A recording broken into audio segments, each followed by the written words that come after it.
खबर की। दिल्ली के 6 मंत्री आज पदभार संभालेंगे। कल शाम विभागों का बंटवारा हुआ था। मुख्यमंत्री ने वित्त विभाग अपने पास रखा है। इसके अलावा 8 और विभाग।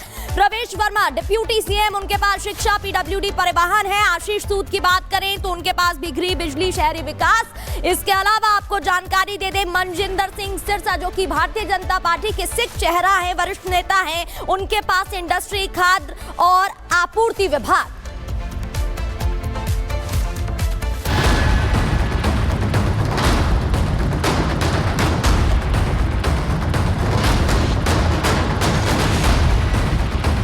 मुख्यमंत्री पद की शपथ के साथ ही मैडम सीएम फुल एक्शन में हैं। अपना पदभार संभालते ही फैसले धुआंधार ले रही हैं।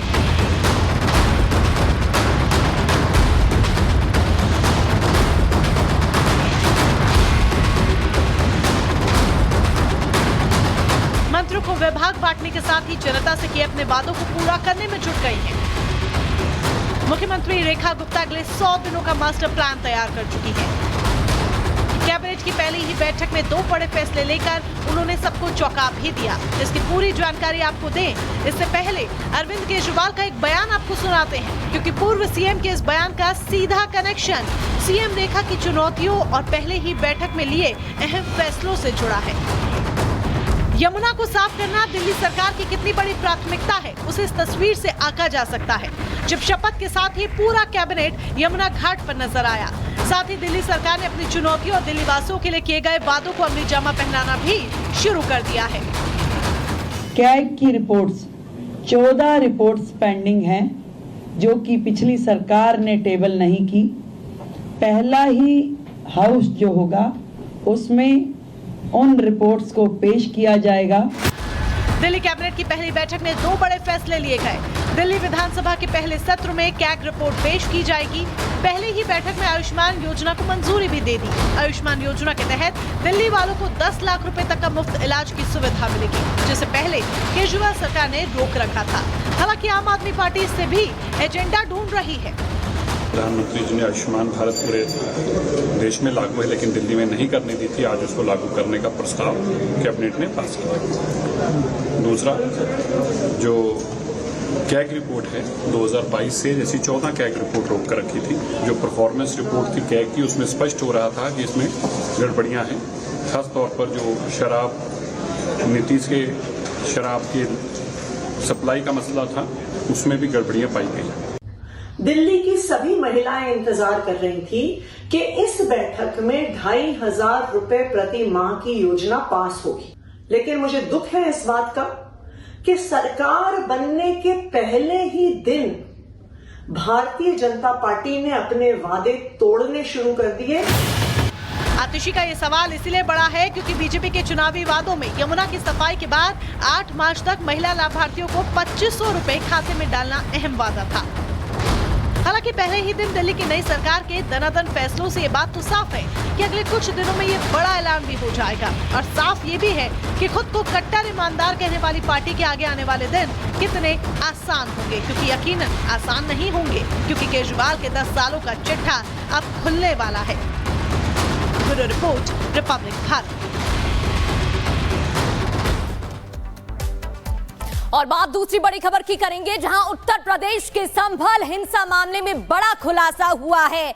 पुलिस ने बताया, सूत्रों से जो खबर सामने आ रही है उसमें ये साजिश इसलिए रची गई थी जिससे वकील विष्णु शंकर जैन पर हमला हो सके। हिंदू पक्ष के वकील की हत्या की साजिश रची गई थी। मस्जिद में सर्वे के दौरान हत्या की साजिश हुई थी। संभल हिंसा मामले में एसआईटी ने कोर्ट में चार्जशीट दाखिल की। 3000 पन्नों की चार्जशीट में 79 आरोपियों के खिलाफ मामला दर्ज हुआ है। और जो सूत्र बता रहे हैं, जो पुलिस ने जानकारी दी है, हिंदू पक्ष के वकील की हत्या की साजिश रची गई थी। टीम सर्वे के लिए वहां पर पहुंचने वाली थी, ये पहले से ही पता था। और उस टीम में हिंदू पक्ष के वकील भी शामिल थे, जिनकी हत्या के लिए ये पूरी साजिश रची गई थी। जातिन हमारे साथ ग्राउंड लेवल पर जुड़ गए हैं, ग्राउंड जीरो से जुड़ गए हैं, उनका रुख कर लेते हैं। दिल्ली से हमारे साथ जुड़ गए हैं जातिन। चार्जशीट जो सामने आई है उसमें कई खुलासे हुए हैं। इसके अलावा एक नई थ्योरी यहां पर देखने को मिल रही है, जो अपने आप में एक बड़ी जानकारी है। आज बिल्कुल देखिए, संभल हिंसा मामले में 12 एफआईआर की गई थी, जिसमें से अभी 6 मामलों में चार्जशीट जो है वो दायर की गई।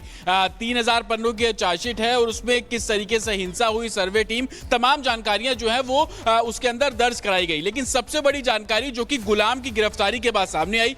गुलाम वो शख्स है जो कि विदेश में बैठे सारिक साटा का बेहद करीबी है। गुलाम ने यह बताया कि कैसे हिंदू पक्ष के जो वकील थे उनको मारने की प्लानिंग थी, पुलिस बल पर फायरिंग करने की प्लानिंग थी और इसी के चलते अवैध तरीके से जो हथियार है वो 24 तारीख जिस दिन सर्वे होना था उसके एक रात पहले यानी कि 23 तारीख की रात को वो सभी हथियारों को संभल लाया गया था और उसके बाद जो गुलाम के साथी थे उनको वो हथियार मुहैया कराए गए। उसी के बाद देखा गया कि किस तरीके से दंगाइयों ने फायरिंग की थी। इस मामले में 4 लोगों की मौत भी हुई थी। बिल्कुल, और उससे जुड़ी तमाम तस्वीरें भी जतिन हमारे सामने आई थी, हमने दर्शकों को दिखाई थी। इसके अलावा ये जो नई बात सामने आ रही है कि हिंदू पक्ष के वकील की हत्या की साजिश रची गई थी, वो भी अपने आप में काफी चौंकाने वाली बात है। बहुत बहुत शुक्रिया आपका।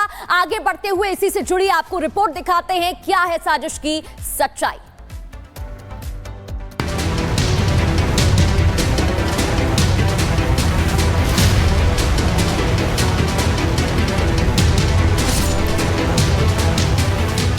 इसके द्वारा यह भी बताया गया कि जो 24 तारीख को जो हिंसा है उसमें एक कोई वकील है, उस व्यक्ति को खत्म करना है।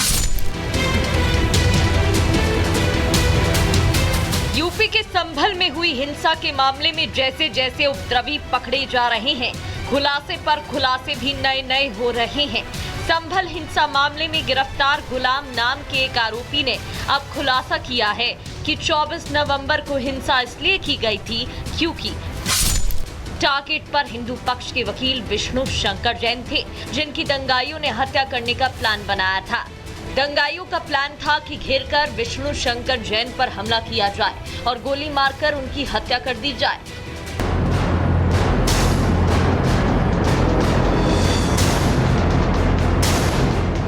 दरअसल विष्णु शंकर जैन कोर्ट के आदेश के बाद संभल की शाही जामा मस्जिद का सर्वे करने पहुंचे थे। वो सर्वे टीम का हिस्सा थे, लेकिन जैसे ही सर्वे टीम संभल जामा मस्जिद पहुंची थी, दंगाइयों ने पूरे जामा मस्जिद इलाके में भयंकर बवाल मचाया था। आगजनी और तोड़फोड़ होने लगी थी। उपद्रवियों ने पत्थर, लाठी, डंडा, गोली बारूद से हमला बोल दिया था, लेकिन गनीमत रही कि दंगाई विष्णु शंकर जैन तक नहीं पहुंच सके और संभल पुलिस ने दंगाइयों को सर्वे टीम तक पहुंचने से पहले ही रोक दिया था। संभल पुलिस ने खुद इस बात का खुलासा करते हुए कहा कि विष्णु शंकर जैन की जान को खतरा है, जिसके बाद उन्हें सिक्योरिटी देने की मांग भी कहीं न कहीं उठाई जाने लगी।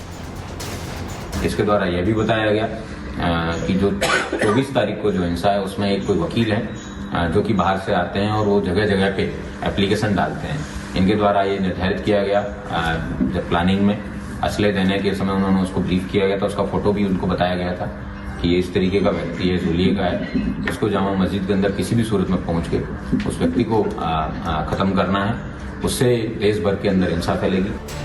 संभल हिंसा मामले में कई और राज हैं जिनसे पर्दा उठना अभी बाकी है, क्योंकि हिंसा में शामिल रहे कई आरोपी अभी तक फरार हैं और उनकी पहचान अभी तक नहीं हुई है। हालांकि संभल हिंसा मामले में पुलिस की तरफ से करीब 3000 पन्नों की एक चार्जशीट दाखिल की गई है। चार्जशीट में पुलिस ने पकड़े गए 79 आरोपियों के खिलाफ आगजनी, फायरिंग, तोड़फोड़ की धाराओं में मामला दर्ज किया है। इन 79 आरोपियों में 3 महिलाएं भी शामिल हैं, जिन्हें हिंसा करने के आरोप में पुलिस ने जेल भेज दिया है। Bureau report, Republic Bharat. और बात अपनी अगली